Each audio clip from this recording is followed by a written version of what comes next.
반갑습니다. 한의학과 역학이 만나는 곳 의역학 아카데미입니다.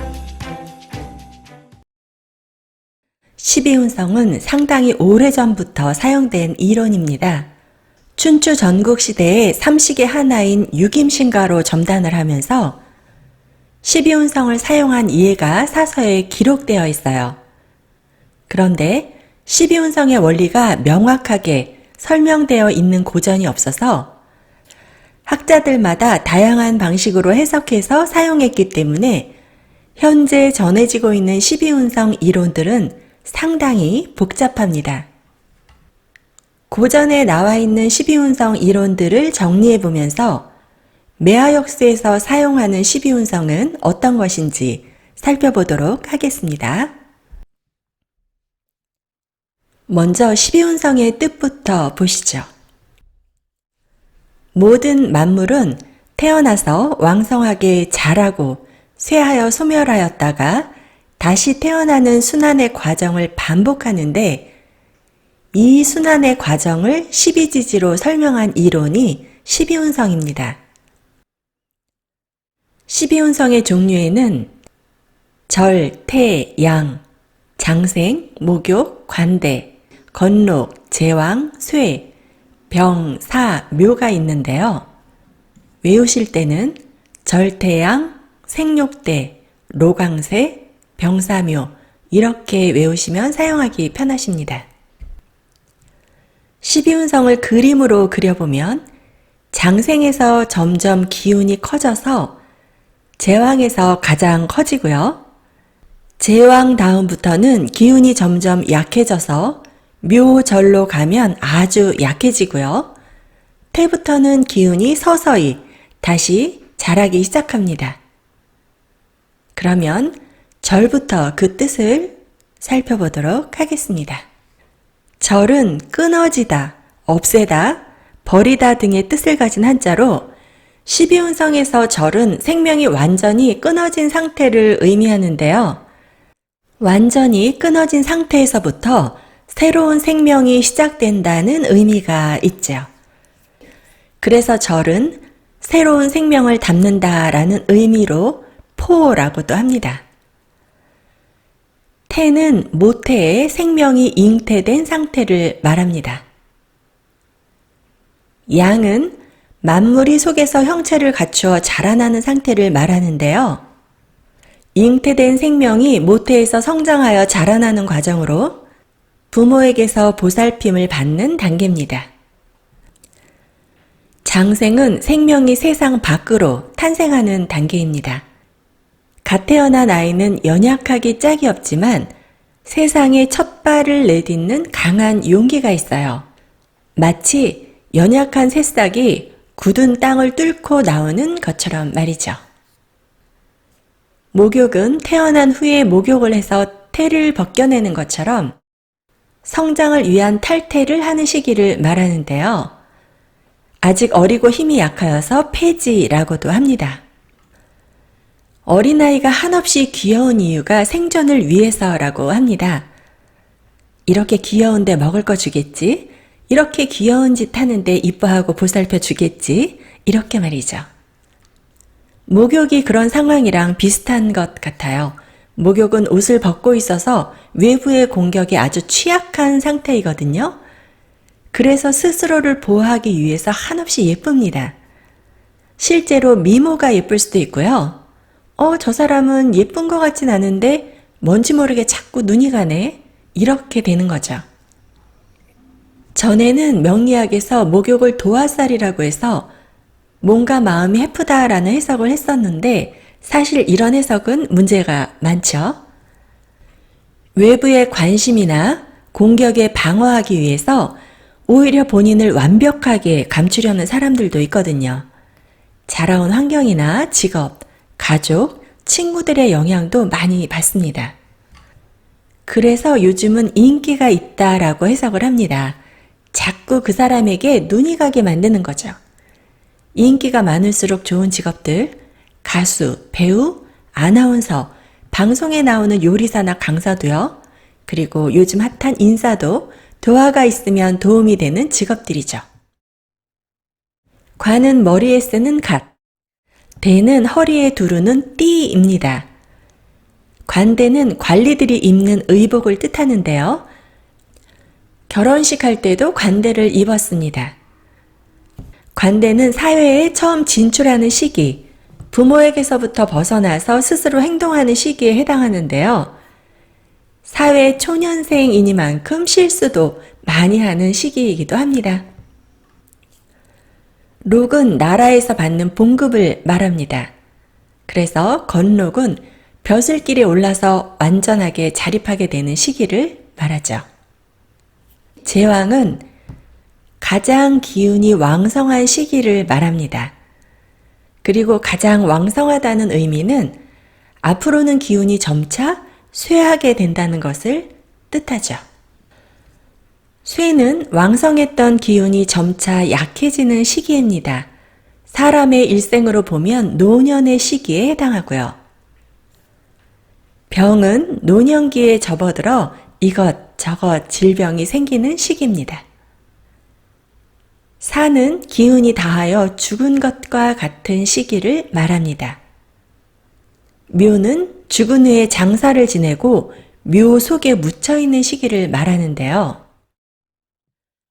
쇠부터 절까지의 시기는 육체적 기능은 약해지지만 정신적 부분은 강해지는 시기가 됩니다.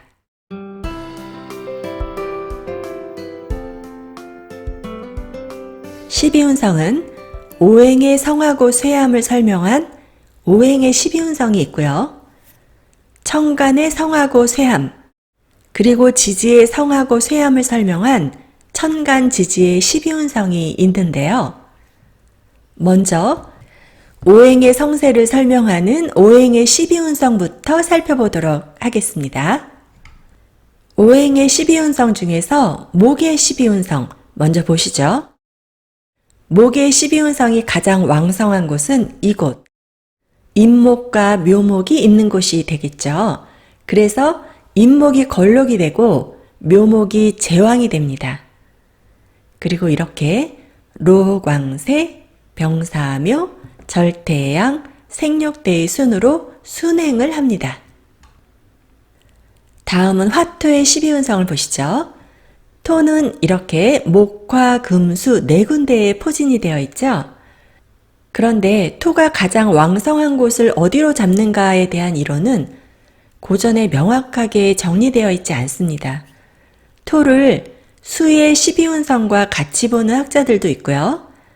화의 십이운성과 같이 보는 학자들도 있는데 저희는 화의 십이운성과 같이 보고 있습니다. 그래서 화와 토의 십이운성을 같이 설명하도록 할게요.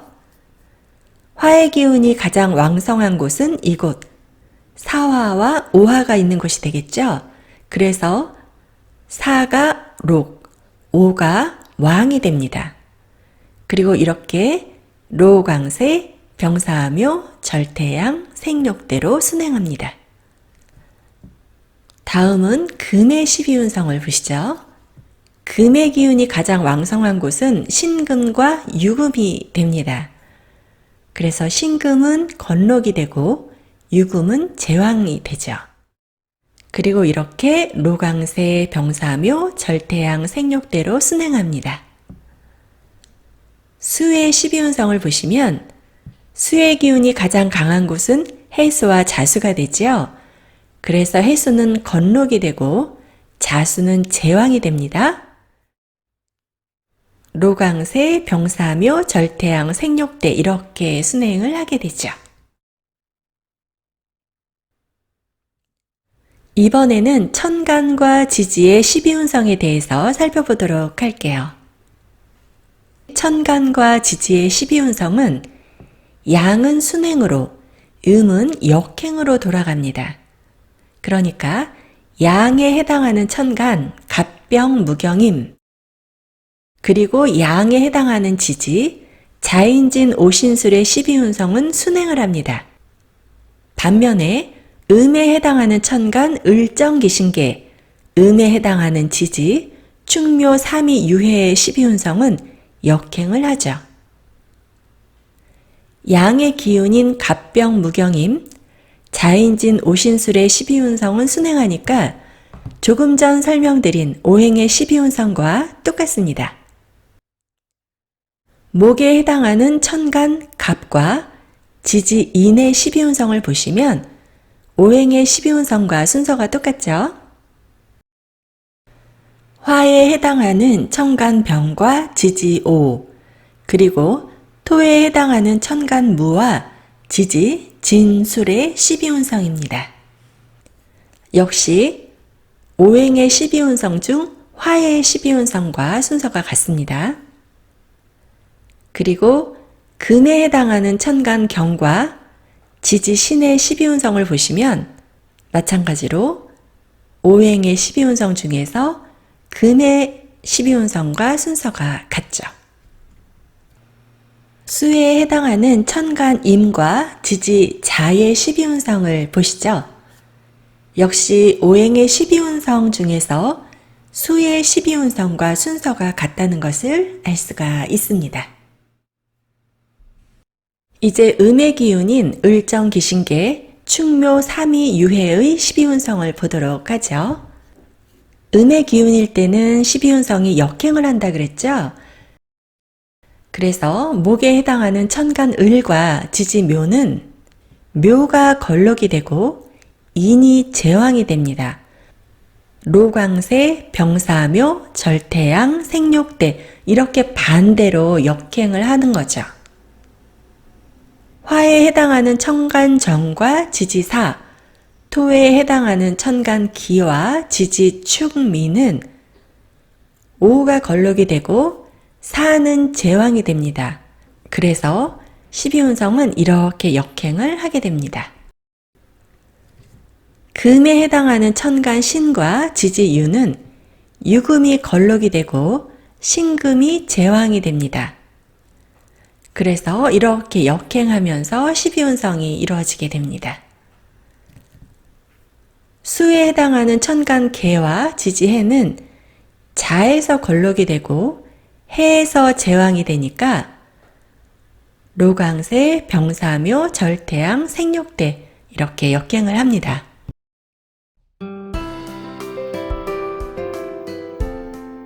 십이운성의 순행과 역행에 대해서는 학자들마다 주장하는 바가 좀 다른데요. 첫 번째 이론은 양은 순행하고 음은 역행으로 12운성을 정한다는 것으로 지금까지 설명드렸던 것이고요. 두 번째 이론은 음양 모두 순행으로만 12운성을 정한다라는 것인데요. 저희는 첫 번째 이론인 양은 순행으로 음은 역행으로 12운성을 정한다 하는 이론을 사용하고 있습니다. 이에 대한 근거는 하도, 낙서, 선우천 8개를 알고 나야 설명이 가능해서 여기서는 생략하도록 하겠습니다.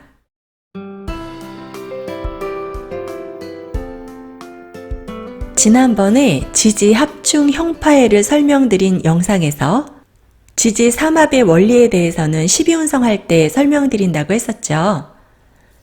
지지 삼합 중에서 해묘미 목극부터 먼저 보시죠. 오행의 12운성을 기준으로 해서 목의 12운성을 다시 보시면 이렇게 해수에서 생하고 묘목에서 왕하고 미토에서 묘지로 들어갑니다. 여기에 해묘미의 원령 분야를 같이 보시죠. 해는 무갑임, 묘는 갑을, 미는 정을기가 되는데요. 이 해수 속에 양목인 갑목이 있죠. 이 해수에서부터 목의 기운이 생합니다. 그리고 미토를 보시면 미토 속에 음목인 을목이 있어요. 미토에서 목의 기운은 묘지로 들어가는 거죠. 이렇게 해묘미 삼합이 됩니다. 계속해서 이노술 화국 보시죠. 화의 기운은 인에서 생하고 오화에서 가장 왕성하고 술토에서 묘지로 들어가는데요. 이노술의 원령 분야를 보시면 인은 무병갑, 오는 병기정, 술은 신정무가 됩니다. 인목 속에 양화인 병화가 있으면서 생이 되고 술토 속에 음화인 정화가 있으면서 묘지로 들어갑니다. 인옷을 삼합이 되는 거죠. 다음은 사요축 금국을 보시죠. 금의 기운은 사화에서 생하고 유금에서 가장 왕성하고 축토에서 묘지로 들어갑니다. 그리고 사요축의 원령 분야를 같이 보시면 사는 무경병, 유는 경신, 축은 개신기가 되는데요. 사화 속에 양금인 경금이 있으면서 생이 되고 축토 속에 음금인 신금이 있으면서 묘지가 됩니다. 사요축 삼합입니다. 다음은 신자진 수국입니다. 수의 기운은 신금에서 생하고 자수에서 가장 왕성해지고 진토에서 묘지로 들어갑니다. 신자진의 원령 분야를 같이 보시면 신은 무임경, 자는 임계, 진은 을계, 무가 되죠. 신금 속에 양수인 임수가 있으면서 생이 되고 진토 속에 음수인 계수가 있으면서 묘지가 됩니다. 이렇게 신자진 삼합을 이루게 되는 거죠. 지금까지 12혼성과 지지 삼합에 대해서 살펴보았는데요. 다음 영상에서는 명리학에서의 십신과 매하역수에서의 육친을 비교해서 정리해 보았습니다.